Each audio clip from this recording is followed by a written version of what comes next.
Wabarakatuh. Wah, saya lihat semangat sekali ya. Udah lihat tadi bintang 8 yang luar biasa semangatnya. Udah jalan-jalan ke luar negeri, udah punya penghasilan ya. Tadi Ibu Mei ya, mantan PNS, banyak orang bilang, Pak, bisnis begini ini cuma bisnis temporer. Tidak mungkin Ibu Mei tinggalkan PNS-nya kalau bisnis ini tidak jangka panjang. Benar ya? Kalau saya pribadi udah 9 tahun jalankan bisnis ini, dan salah satu hal yang paling saya syukuri di hidup saya ini, Bapak Ibu sekalian, saya bisa ketemu dengan bisnis ini. Dan saya tahu Bapak Ibu sekalian, semua orang punya kesempatan untuk ketemu dengan bisnis ini. Kenapa saya bersyukur? Banyak orang yang dipertemukan dengan bisnis ini, tetapi banyak orang yang tidak dibukakan hatinya. Benar tidak Bapak Ibu sekalian? Ya, karena masalah suka atau tidak, join atau tidak, itu bukan urusan manusia. Masalah yang membolak-balikan hati manusia siapa Bapak Ibu sekalian? Ya, saya alhamdulillah dibukakan, walaupun waktu itu kondisi itu saya tidak percaya. Karena apa Bapak Ibu sekalian? Di Gorontalo belum ada yang berhasil. Saya ingat Bapak Ibu sekalian, waktu saya bangun bisnis ini, yang dapat motor pertama di Gorontalo itu saya. Artinya kalau orang tanya mana bukti, tidak ada. Sekarang kalau orang tanya bukti, banyak tidak? Banyak Bapak Ibu sekalian. Tapi toh banyak juga orang yang sudah hadir di ruangan ini pulang dan tidak join-join. Kenapa Bapak Ibu sekalian? Ya karena memang cara berpikirnya masih tertutup, dan itu yang saya syukuri.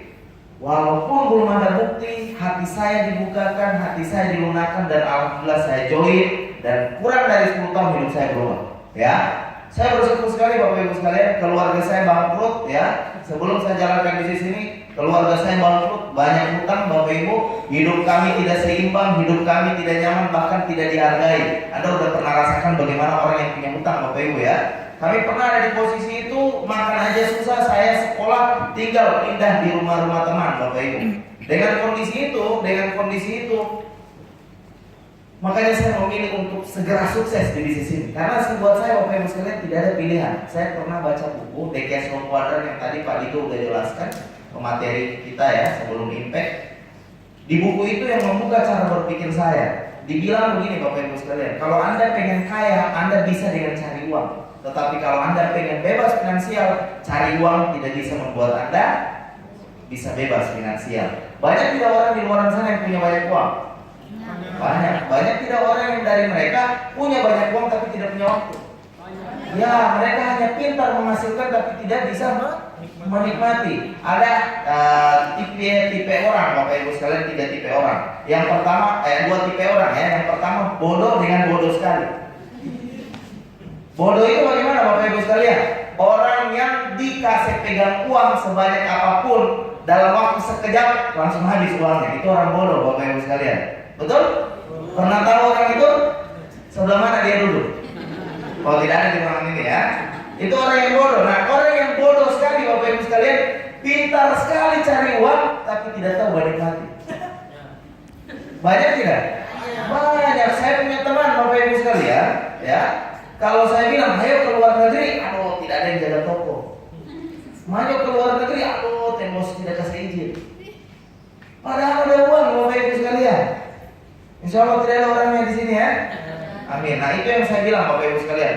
Saya sudah pernah merasakan bagaimana keluarga kami bagus di puncak karir orang tua saya. Orang tua saya bisa bangun rumah 3 unit di salah satu kecamatan yang ada di Kabupaten Pohuwato. Saya orang Pohuwato Bapak Ibu sekalian, orang tua saya masih di sana.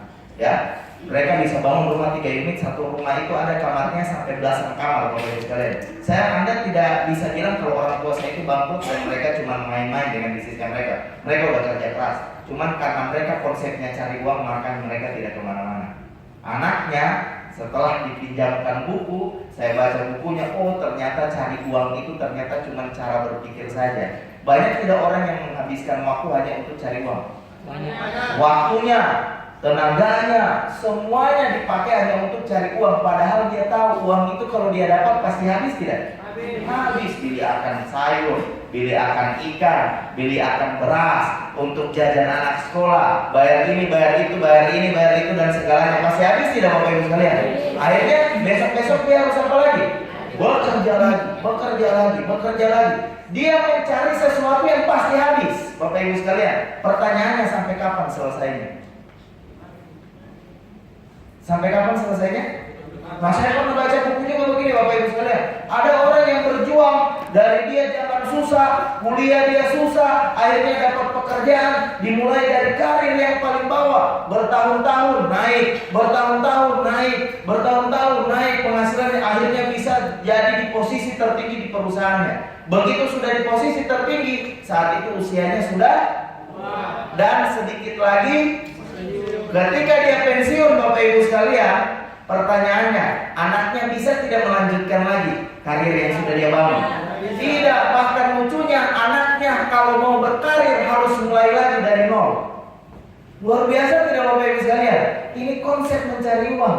Akhirnya orang ini setiap dia berkarir, ketika sampai di puncak sukses, dia udah lihat di posisi yang paling tinggi, mungkin jadi direktur di salah satu perusahaan, dan akhirnya pensiun karena fisiknya sudah tidak bisa lagi dipakai oleh perusahaan. Akhirnya perusahaan tendang dia.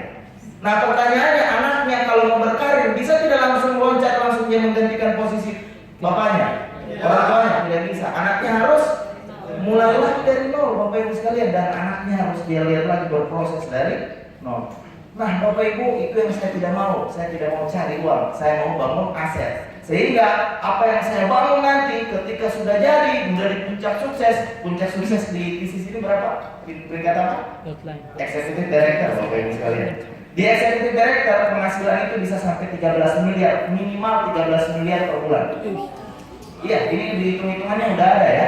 Di dunia ini belum ada yang Executive Director Bapak Ibu sekalian, yang ada baru Director. Dan rata-rata Director punya penghasilan miliaran per bulan. Di Indonesia udah banyak Bapak Ibu sekalian Director ya. Dan mereka punya penghasilan miliaran ya. Kemarin datang satu orang Director beli mobil yang harga 1 miliar itu, bulan ini dia beli, tidak suka, 3 bulan kemudian diganti lagi. Wah, seperti itu kerjaannya, saya sampai stres Bapak Ibu ya. Jadi punya penghasilan miliar. Nah pertanyaannya, dia bangun bisnis ini dari mana? Dari nol. Dia berkarir, bangun sampai di posisi director. Ketika dia mau pensiun, pertanyaannya, anaknya melanjutkan dari mana lagi? Dari director. Nah itu konsepnya kalau kita bangun aset. Nah pertanyaannya, Anda mau tertarik menghasilkan uang? Sama-sama kita butuh uang Bapak Ibu sekalian. Tapi pertanyaannya, Anda mau bekerja berulang-ulang sampai anak kita, keturunan kita mengulanginya lagi, atau kita bekerja satu kali dan seluruh keturunan kita menikmatinya? Satu kali. Nah, tidak ada cara lain kecuali bangun aset Bapak Ibu sekalian. Di buku itu bilang tidak ada cara lain kecuali bangun aset. Dan untuk bangun aset itu yang paling mudah bisnis. Kenapa menariknya bisnis ini Bapak Ibu sekalian? Caranya udah ada. Caranya udah ada, ya. Tidak perlu buka cara belajar lagi. Kan di luar sana itu kan uang belajarnya mahal Bapak Ibu. Dia buka ruko, dia bikin kafe, akhirnya salah, akhirnya ganti lagi bisnis, dari kafe jadi distro Bapak Ibu sekalian. Dari distro akhirnya salah mengelola, jadi warnet. Dari warnet buka warung kopi, akhirnya DP kopi dia minum sendiri. Banyak orang yang mengeluarkan uang belajar itu mahal. Pertanyaan, orang buka rumah makan, sudah beli akan piring, beli akan meja, beli akan kursi. Bisa tidak kalau dia tutup rumah makan, uang itu dikembalikan lagi jadi meja tadi jadi uang? Itu yang saya bilang, kenapa sukses di bisnis ini mudah. Kalau ada yang bilang bisnis ini sulit, seharusnya dia banyak pelajari dulu. Kalau pengen bisa punya kehidupan yang berkualitas, tidak bisa dengan cara cari uang. Makanya tadi Anda udah lihat Ibu Mei, kenapa 4 tahun saya di bisnis ini, 4 tahun Ibu Mei di pekerjaan, karena posisinya Ibu Mei sederhananya kuadran kiri itu kuadran yang mencari uang. Orang menghabiskan waktu dan tenaganya. Bagaimana Pak Anda tahu Anda itu berada di kuadran kiri atau kuadran kanan? Tenang Bapak Ibu sekalian, coba Anda buat Anda yang hari ini lagi cari uang, atau Anda yang lagi hari ini bekerja, coba kalau Anda yang punya toko, tutup 3 bulan toko Anda. Kalau Anda yang lagi bekerja, coba 3 bulan Anda kirim surat izin ke bos Anda, entah dia kasih atau tidak, pokoknya Anda tidak usah masuk selama 3 bulan. Pertanyaannya, uang tetap masuk tidak? Nah berarti kita cari uang, karena yang kita tukarkan hanya barter, waktu dan tenaga kita.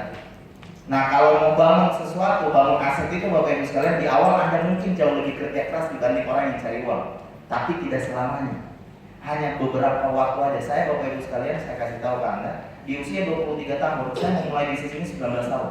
Di usia 23 tahun saya udah passive income, saya udah punya penghasilan puluhan juta. Di saat itu saya bisa memilih mau kerja atau tidak, terserah Bapak Ibu sekalian. Dan sekarang saya lagi kerja keras Bapak Ibu sekalian, saya lagi jarang di rumah. Kenapa? Ya karena saya lagi target di usia 30 tahun saya mau selesaikan semua. Minimal di usia 30 tahun saya udah bisa punya penghasilan di atas 300 juta per bulan. Dan itu masuk akal sekali ya. Itu masuk akal sekali Bapak Ibu sekalian lewat bisnis ini. Luar biasa tidak? Wah, luar biasa sekali. Makanya saya heran ya dengan orang heran ya. Saya heran dengan orang-orang yang ketika ditawarkan bisnis ini pikirannya begini. Susah Pak. Susah juga di luar sana Bapak Ibu sekalian. Hidup hari-hari juga itu susah tidak? Susah. Apalagi kalau duit tidak ada. Nah, jadi Bapak Ibu sekalian, masalah sulit itu relatif. Masalah sulit itu relatif Bapak Ibu sekalian. Anda jangan lihat sulitnya tetapi lihat hasilnya. Kira-kira Bapak Ibu sekalian jadi pemulung bekerja selama 3 bulan non-stop Bapak Ibu sekalian, mau tidak di sini? Tidurnya cuma 3 hari, 3 jam dalam 1 hari. Jadi pemulung, membersihkan kota ini tidak bisa ada sampah. Mau tidak Bapak Ibu sekalian? Tapi selama 3 bulan kalau Anda selesaikan pekerjaan Anda selama 3 bulan, Anda konsisten komitmen, bos Anda sudah siapkan mobil BMW 1, penghasilan pensiun Anda minimal 20 juta per bulan selamanya sampai Anda meninggal, dan Anda bisa memilih liburan setiap tahun di setiap negara disiapkan, Anda tinggal pilih. Kira-kira siapa yang mau jadi pemulung di sini 3 bulan 3 jam? Jadi bukan masalah prosesnya, masalah hasil apa yang kita bisa dapat. Nah, ini yang menarik sekali di bisnis ini. Di usia 23 tahun, ini saya belum 30 tahun, usia saya sekarang 28 tahun Bapak Ibu sekalian. Makanya saya bersyukur sekali, hutang keluarga lunas, saya bisa punya mobil B, maksudnya bukan mobilnya ya, tetapi kalau kehidupan saya, keluarga saya punya kehidupan yang buruk sekali dibanding sekarang ya. Akhirnya dulu saya jalankan bisnis ini tidak punya motor, sekarang bisa punya motor, bisa punya mobil, bisa punya penghasilan yang alhamdulillah. Ya kalau mau beli Avanza itu cuma perlu nabung 2 bulan Bapak Ibu sekalian, Avanza cash ya.